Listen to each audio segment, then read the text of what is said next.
আজকে না আমার রান্না করতে একদমই ভালো লাগছিল না। গাটা খুব আলসেমি করছিল। মনে হচ্ছে রান্না-বান্না করি না। কিন্তু তা তো হবে না। রান্না-বান্না তো করতেই হবে। তাই ভাবছিলাম একটা তরকারি ভাত করি। তো শাশুড়িমাকে বললাম, "মা আজকে আমি একটা তরকারি ভাতই করি।" তো শাশুড়িমা বলল, তা করো বলছো যখন।" তা উনি বলল, "তুমি পটলের তরকারি করো।"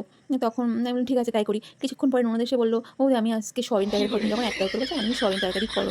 আমি বললাম, "ঠিক আছে।" তারপর দেখি খানিকক্ষণ বাদে দেওর এসে বলছে, "বৌদি আমার জন্য তুমি আজকে ডিমের ঝোল করো। আমি সয়াবিন বা পটল তরকারি পটল খাই না। আমি ডিমের ঝোল করো।" যাই হোক আমি বললাম, "ঠিক আছে।" এরা তো ভালোই মা, মেয়ে, ছেলে-মেয়ে ভালোই ফোন দিয়ে এঁটেছে।